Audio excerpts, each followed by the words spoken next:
Bienvenidos al cuarto video de la serie Filosofía Contemporánea, una guía para arquitectos o figuras metafóricas de la contemporaneidad. Estaremos platicando sobre las ideas de Deleuze y Guattari que han denominado rizoma. Quisiera también justamente aprovechar este video porque me parece que es en el que se inaugura justamente la idea de que los conceptos pueden llegar a tener formas físicas. Y es justamente de donde nació la idea de esta serie de videos. Pensar en que estas cristalizaciones de algunos conceptos filosóficos tienen forma, las ideas tienen forma y exploran sobre la espacialidad. Quisiera introducir este texto que es, van a ver cómo es un poco fuera de lo común, en el sentido de que aproximarse a ellos, a este par de filósofos, bueno, en realidad uno es un filósofo y el otro es un psicoterapeuta muy reconocido, es difícil en el sentido del lenguaje que utilizan. En realidad todo el tiempo están hablando en un sentido metafórico y constantemente se están refiriendo a otras cosas. Pero quisiera dar un paso atrás para introducir la idea de filosofía que ambos, un terapeuta y un filósofo, han construido un equipo de trabajo en el que se cuestionan la filosofía en este libro que se llama What is Philosophy, que es la filosofía, en el que en esta edición del 92 ambos hacen un cuestionamiento justamente sobre el mundo de las ideas, sobre los conceptos. Dicen ellos, el filósofo es el amigo de los conceptos. Él o ella es la potencialidad del concepto. Esto es, la filosofía no es un simple acto de formar, inventar o fabricar conceptos, porque los conceptos no necesariamente son formas, descubrimientos o productos. En ese sentido es que justamente construyen ellos esta noción de rizoma y de estas metáforas que utilizan constantemente en sus textos. Van a ver cómo se relacionan incluso con nociones filosóficas, traen a cuenta por lo mismo a Freud que a Marx o a algunos otros filósofos como Heidegger y otros, de quienes se sirven justamente para construir una crítica a la cultura contemporánea, una crítica a nuestro estado, de nuestros conceptos, de la ciencia y de la filosofía contemporánea. En la revolución molecular, en la introducción, hay una nota del editor que me parece que puede ser útil justamente para una especie de introducción a las ideas que vamos a revisar. Porque ellos utilizan conceptos que han venido construyendo entre ambos, a veces uno, a veces otro, a veces entre los dos, y vamos a revisar algunos de ellos simplemente como una pequeña introducción a sus textos. Dicen los editores de este libro de la revolución molecular: el concepto de máquina, entre comillas, es fundamental en el pensamiento de Guattari, así como en el de Deleuze. Según ambos autores, el capitalismo no es como tal un modo de producción, entre comillas, ya que no es un sistema, sino un conjunto de dispositivos de servidumbre maquínica y a la vez un conjunto de dispositivos de sujeción social. O sea, hay estructuras que nos sujetan como sociedad y también dispositivos de servidumbre. Estamos atados a la sociedad, a la forma en la que nos hemos formado, a la educación que tenemos, al alcance de nuestros recursos y demás. Los dispositivos son máquinas, si bien estas máquinas ya no dependen de la tecné. La máquina tecnológica sería solo un caso de maquinismo. Hay máquinas técnicas, máquinas estéticas, máquinas económicas, máquinas sociales, máquinas deseantes, etc. Uno puede vivir sometido a servidumbre o puede estar sujeto a una máquina técnica, social, comunicativa, etc. Este texto fue publicado originalmente en el libro Mil Mesetas, en el cual ellos desarrollan una serie de ideas que han sido fundamentales para muchos de los autores contemporáneos, incluyendo Sloterdijk, que veremos en el próximo video. Deleuze y Guattari construyen esta especie de introducción a este libro. El primer capítulo se llama justamente Rizoma. En rizoma intentan construir una forma que es la forma de una raíz. Recordemos que en lenguaje biológico un rizoma es una raíz, como la raíz del jengibre y demás, y intentan de cierta manera explicar cómo las ideas, como un libro, como la cultura, como las interacciones humanas, muchas de estas tienen justamente una forma rizomática, dicen ellos. Y me voy a permitir leer algunos fragmentos de este texto. Dice, a diferencia de los árboles o de sus raíces, el rizoma conecta cualquier punto con otro punto cualquiera. Cada uno de sus rasgos no remite necesariamente a rasgos de la misma naturaleza. El rizoma pone en juego regímenes de signos muy distintos e incluso estados de no signos. El rizoma no se deja reducir ni a lo uno ni a lo múltiple. Una multiplicidad de este tipo no varía sus dimensiones sin cambiar su propia naturaleza y metamorfosearse. Contrariamente a una estructura que se define por un conjunto de puntos y de posiciones, de relaciones binarias entre estos puntos y de relaciones biunívocas entre estas posiciones, el rizoma solo está hecho de líneas de segmentariedad, de estratificación, como dimensiones, pero también líneas de fuga. Nos recuerda constantemente la noción de sistemas, ¿no?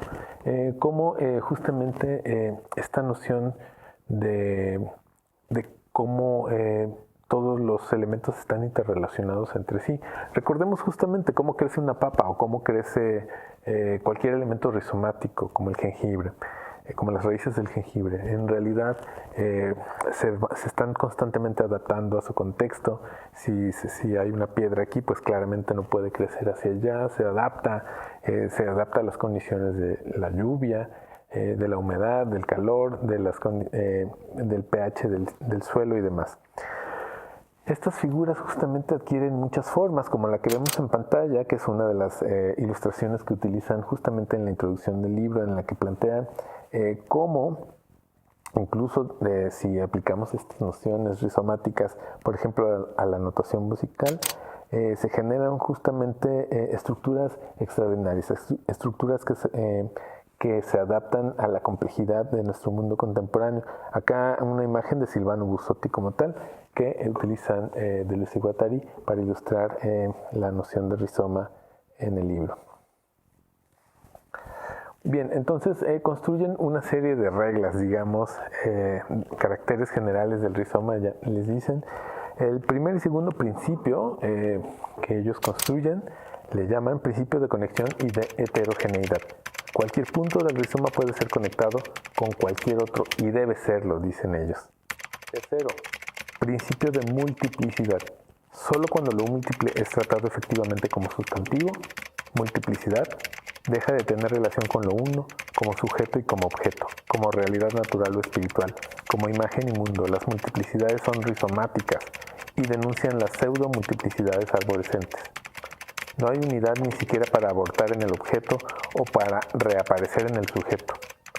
Una multiplicidad no tiene ni sujeto ni objeto, sino únicamente determinaciones, tamaños, dimensiones que no pueden aumentar sin que ella cambie de naturaleza. Las leyes de combinación aumentan, pues, con la multiplicidad. En un rizoma no hay puntos o posiciones, como ocurre en una estructura, un árbol, una raíz. En un rizoma solo hay líneas. El número ha dejado de ser un concepto universal que mide elementos según su posición en una dimensión cualquiera para definir una multiplicidad variable según las dimensiones consideradas. Primacía del campo sobre el conjunto de números asociados a ese campo. No hay unidades de medida, sino únicamente multiplicidades o variedades de medida. Cuarto, principio de ruptura asignificante. Frente a los cortes excesivamente significantes que separan las estructuras o atraviesan una. Un rizoma puede ser roto, interrumpido en cualquier parte, pero siempre recomienza, según esta o aquella de sus líneas y según otras. Es imposible acabar con las hormigas, puesto que forman un rizoma animal que, aunque se destruye en su mayor parte, no cesa de reconstituirse. Todo rizoma comprende líneas de segmentariedad, según las cuales está estratificado, territorializado, organizado, significado, atribuido, etc. Pero también hay líneas de desterritorialización, según las cuales se escapa sin cesar, se escapa el rizoma. Hay ruptura en el rizoma cada vez que las líneas segmentarias surge bruscamente una línea de fuga que también forma parte del rizoma. Esas líneas remiten constantemente unas a otras. Por eso nunca debe presuponerse un dualismo o una dicotomía, ni siquiera bajo la forma rudimentaria de lo bueno y de lo malo. Pensemos en estos conceptos aplicados a la arquitectura, ¿no? ¿Cómo construiríamos finalmente una geometría no cartesiana, no euclidiana, sino una geometría basada justamente en los principios rizomáticos? De nuevo, estos son metáforas formales, están inspirados justamente en algunas formas de la naturaleza y fuertemente influidos por las nociones de sistemas y de complejidad. Pero me parece que de cierta manera estas metáforas abundan en herramientas justamente para nuevas geometrías dentro de la arquitectura. Seguimos con las características del rizoma que plantean ellos. Quinto y sexto.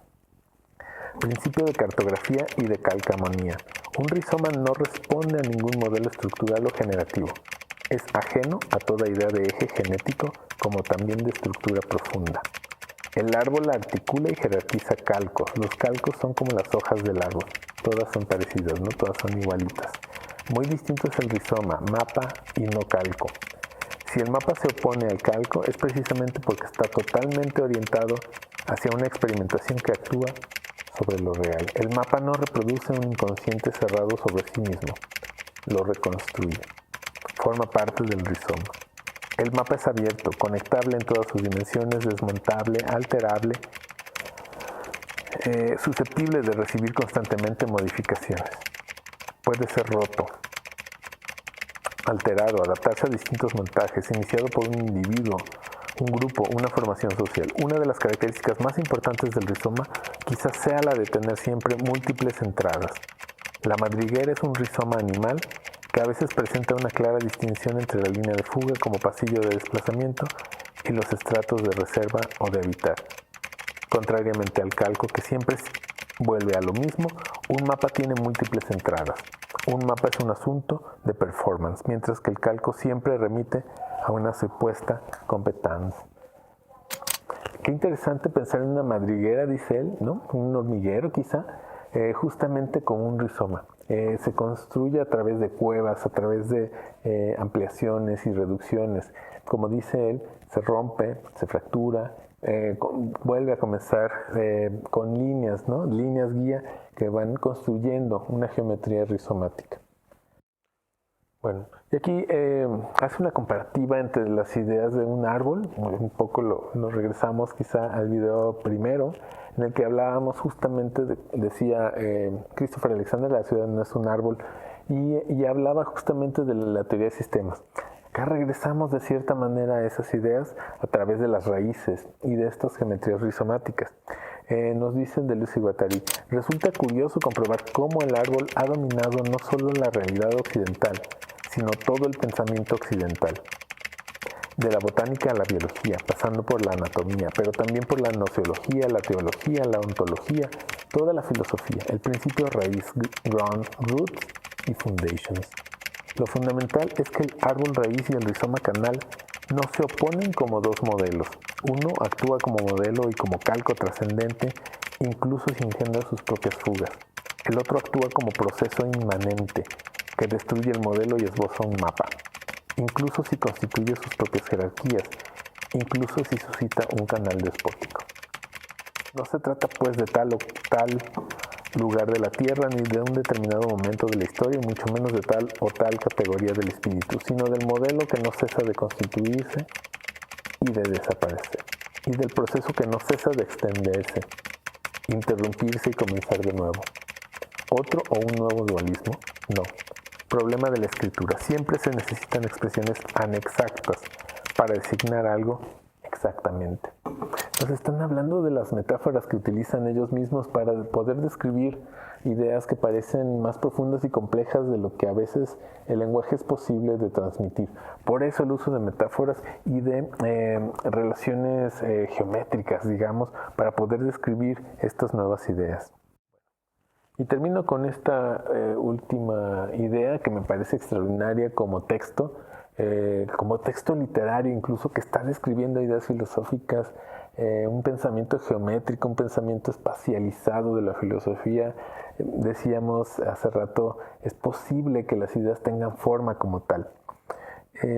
Es posible que todas estas ideas suenen a algunas maquinaciones un poco exorbitantes, pero me parece que quizá en los oídos adecuados despierte la imaginación de posibles investigaciones tanto en geometrías como en posibilidades proyectuales. Me quedo con estas últimas ideas y con esto termino el video. Dicen Deleuze y Guattari: escribir a n-1, escribir con eslogans, haced rizoma y no raíz, no plantéis nunca, no sembréis, horadad, no seáis lo uno ni lo múltiple, sed multiplicidades, haced la línea, no el punto.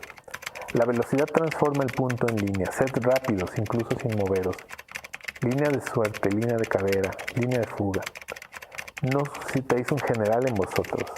Nada de ideas justas, justo una idea. Citan a Godard. Tener ideas cortas, haced mapas y no fotos ni dibujos. Un rizoma no empieza ni acaba, siempre está en el medio, entre las cosas. Interser, intermezzo. El árbol es filiación, pero el rizoma tiene como tejido la conjunción y.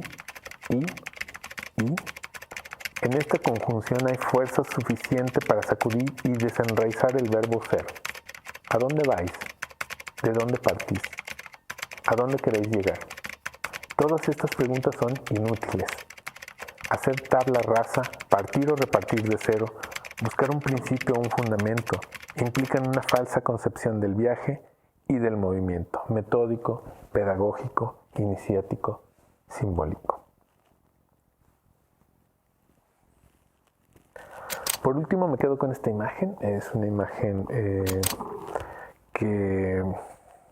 al que hace referencia Josep María Montaner en el libro Sistemas Arquitectónicos Contemporáneos, en el que intenta describir justamente algunas geometrías rizomáticas. Dice él, según su apreciación, que las favelas brasileñas, por ejemplo, forman un gigantesco rizoma, en el que, como planteaban Deleuze y Guattari, las entradas, las salidas, las conexiones son tremendamente complejas y donde termina una comienza la otra. No somos capaces de distinguir una de otra a esta distancia, nos parece como una gran masa, pero en realidad están conformadas de una manera tremendamente compleja y va creciendo históricamente. No se conformó como una unidad ideal construida de una sola vez, además liderada o guiada por una mente maestra, sino en realidad fue un proceso en el tiempo tremendamente complejo de reproducción, como dirían Deleuze y Guattari, de líneas de segmentariedad. Muchas gracias.